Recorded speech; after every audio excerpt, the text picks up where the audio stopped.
ಶ್ರೀಗುರುಭ್ಯೋ ನಮಃ ಹರಿ ಓಂ. ಯತ್ಪದಂ ವೇದಸಂವೇದ್ಯಂ ಕಟಾಕ್ಷೇಣಾಪಿ ವೀಕ್ಷಿತುಂ ನ ಕ್ಷಮಂತೆ ವಿಮತಯಸ್ತಮುಪಾಸೇ ಶ್ರಿಯಃ ಪತಿಂ. ಮಯಿ ಸ್ಥಿತೋ ಮದಂಗೇಷು ಸ್ವತಂತ್ರೋ ವ್ಯಾಪ್ತವಾನ್ ಹರಿಃ ಸ ವಿಷ್ಣುಶ್ಚಾಸ್ವತಂತ್ರಂ ಮಾಂ ಸ್ವೇಚ್ಛಯಾ ವರ್ತಯತ್ಯಜಃ. ಸ್ವಾತ್ಮನಸ್ತಸ್ಯ ಪೂಜಾಸ್ಯುಃ ಮನೋವಾಕ್ಕಾಯವೃತ್ತಯಃ. ಮಮೈತಾಃ ಇತಿ ಕರ್ತಾರಂ ಉದ್ದೇಶ್ಯಂಚ ಹರಿಂ ಸ್ಮರೇತ್.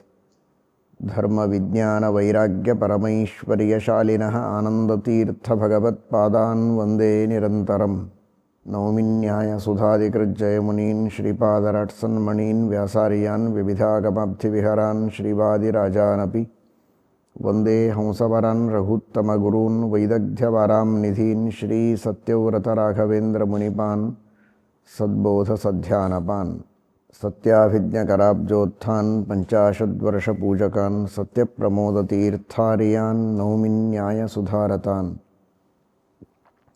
ಯುಗಾದಿಯ ಪರಮ ಪವಿತ್ರವಾದ ಶ್ರೇಷ್ಠವಾದ ಈ ದಿನ ಭಗವಂತನ ವಿಶೇಷವಾದ ಅನುಗ್ರಹವನ್ನು ನಾವೆಲ್ಲ ಪ್ರಾರ್ಥನೆ ಮಾಡಬೇಕು. ಯಾವುದೇ ಒಂದು ಉತ್ಸವವಾಗಬೇಕಾದರೆ ಭಗವಂತನ ವಿಶೇಷವಾದ ಕೃಪೆ ಅನುಗ್ರಹ ಇದ್ದಾಗ ಅದು ನಿಜವಾದ ಅರ್ಥದಲ್ಲಿ ಉತ್ಸವವಾಗುತ್ತೆ. ಆದ್ದರಿಂದಲೇ ಪರಮಾತ್ಮನಿಗೆ ಮಹಾವಿಷ್ಣು ಅಂತ, ಸರ್ವೋತ್ತಮನಾದ ವಿಷ್ಣು ಅನ್ನುವುದಕ್ಕೆ ಮಹಾವಿಷ್ಣು ಅಂತ ಒಂದರ್ಥ. ಆದರೆ ಮಹಾ ಅಂದರೆ ಉತ್ಸವ, ಮಹಾ ಉದ್ಧವ ಉತ್ಸವ. ಆ ಎಲ್ಲ ಉತ್ಸವಗಳಲ್ಲಿ ಆವಿಷ್ಟನಾಗಿ ಉತ್ಸವಗಳಿಗೆ ಉತ್ಸವತ್ವವನ್ನು ಕೊಡುವವನು ಪರಮಾತ್ಮ ಅನ್ನುವುದಕ್ಕೋಸ್ಕರ ಅವನು ಮಹಾವಿಷ್ಣು. ಅಂತಹ ಭಗವಂತನೇ ಸಂವತ್ಸರ, ಅವನೇ ಯುಗಾದಿಕೃತ್. ವಿಷ್ಣು ಸಹಸ್ರನಾಮಗಳಲ್ಲಿ ತಿಳಿಸುವಂತೆ ಭಗವಂತನೇ ಯುಗಗಳಿಗೆ ಆದಿಯಾಗಿ ನಿಂತು ಎಲ್ಲ ಯುಗಗಳ ಪ್ರಾರಂಭ ಮಾಡುವ ಯುಗಾದಿಗಳನ್ನು ಮಾಡುವವನೇ ಅವನೇ ಸಂವತ್ಸರ. ಸಮ್ಯಗ್ವತ್ಸಾನ್ ರಮಯತಿ. ಎಲ್ಲ ಜೀವರಾಶಿಗಳನ್ನು ಮಕ್ಕಳಂತೆ ಪ್ರೀತಿಯಿಂದ ರಕ್ಷಣೆ ಮಾಡುವ ಸಂವತ್ಸರನೂ ಅವನೇ.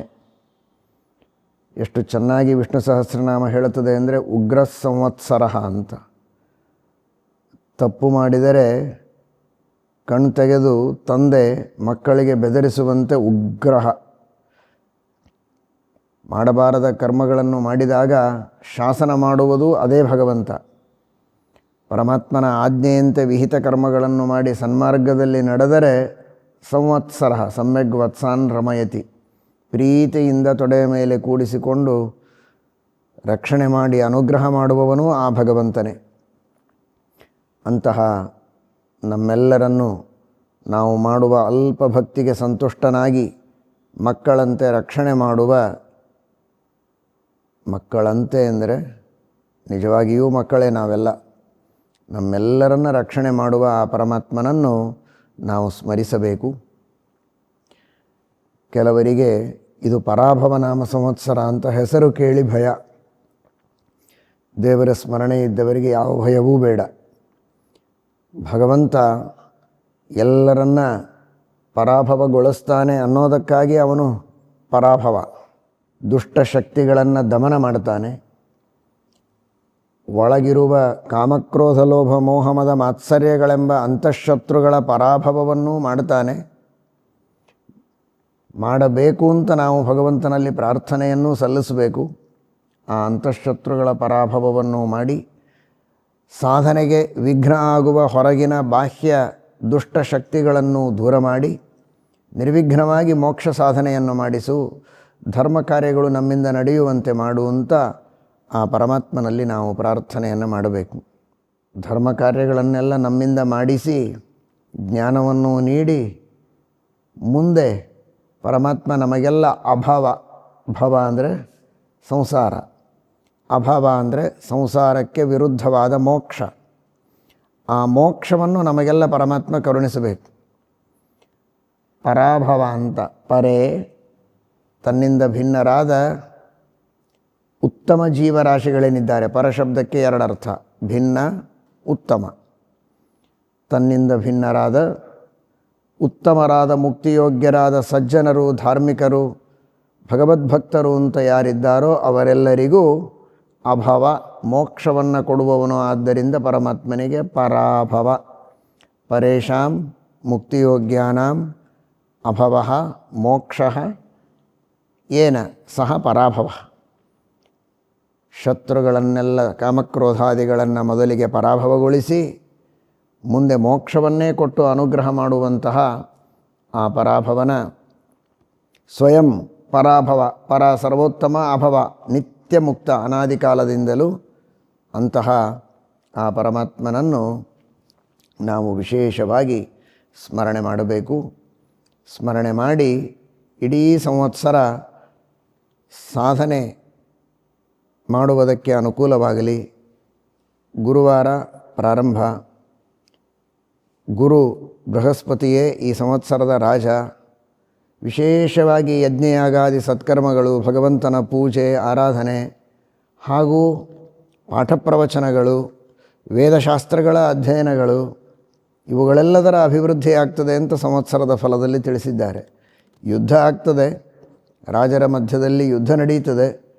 ಆದರೆ ವಿಶೇಷವಾಗಿ ಜ್ಞಾನದ ಅಭಿವೃದ್ಧಿ, ಪಾಠಪ್ರವಚನಗಳ ಅಭಿವೃದ್ಧಿ, ಯಜ್ಞಯಾಗಾದಿಗಳ ಅಭಿವೃದ್ಧಿ, ಸತ್ಕರ್ಮಗಳ ವಿಶೇಷವಾದ ಅನುಷ್ಠಾನ ಸಜ್ಜನರಿಗೆ ಮಾಡುವುದಕ್ಕೆ ಎಲ್ಲ ಅನುಕೂಲತೆಗಳು ಈ ಸಂವತ್ಸರದಲ್ಲಿದೆ ಎನ್ನುವುದನ್ನು ತಿಳಿಸಿದ್ದಾರೆ. ಅದೆಲ್ಲ ಅಭಿವೃದ್ಧಿಯಾಗಲಿ.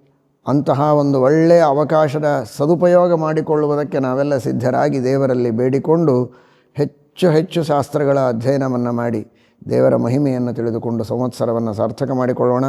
ಯುದ್ಧ ನಡೆದರೂ ಕೂಡ ಎಲ್ಲರಿಗೆ ಕ್ಷೇಮವಾಗಲಿ, ಸಜ್ಜನರಿಗೆ ಕ್ಷೇಮ ಆಗಲಿ, ಮಂಗಲ ಆಗಲಿ, ಯಾರಿಗೂ ಅನರ್ಥವಾಗದೆ ವಿಶೇಷವಾಗಿ ಎಲ್ಲರಿಗೂ ಕೂಡ ಭಗವಂತನ ಕೃಪೆಯಾಗಲಿ ಎಂಬುದಾಗಿ ಪ್ರಾರ್ಥನೆಯನ್ನು ಮಾಡೋಣ.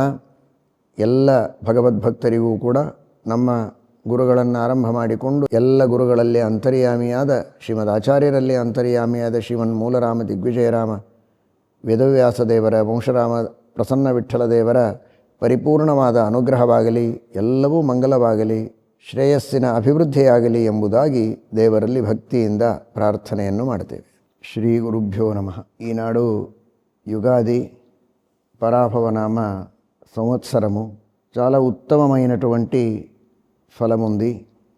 అంతటా ధర్మకార్యాలు, జ్ఞానకార్యాలు, యజ్ఞయాగాదులు విశేషంగా పెరుగుతాయి. అంతటా సస్యశ్యామలంగా ఉంటుంది.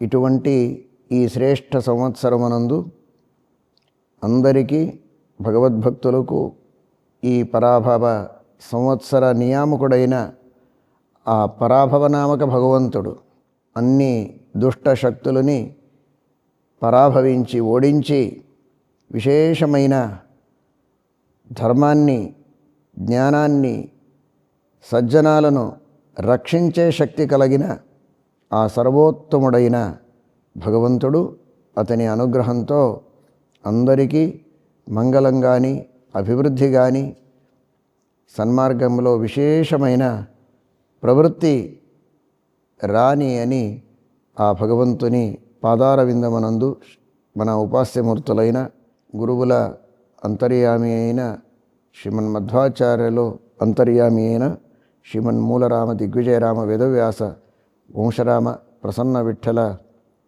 ఆ భగవంతుని పాదార విందమనందు ప్రార్థన చేస్తాం. श्री गुरुभ्यो नमः. पराभव संवत्सराच्या युगादीच्या या पवित्र उत्सवामध्ये आपल्या गुरुच्या अंतर्यामी असणाऱ्या श्रीमन मध्वाचार्यांच्या अंतर्यामी असणाऱ्या श्रीमन मूळराम दिग्विजयराम वेदव्यास वंशराम प्रसन्न विठ्ठलरूपी परमात्म्याच्या चरणी अत्यंत भक्तीने आम्ही प्रार्थना करतो.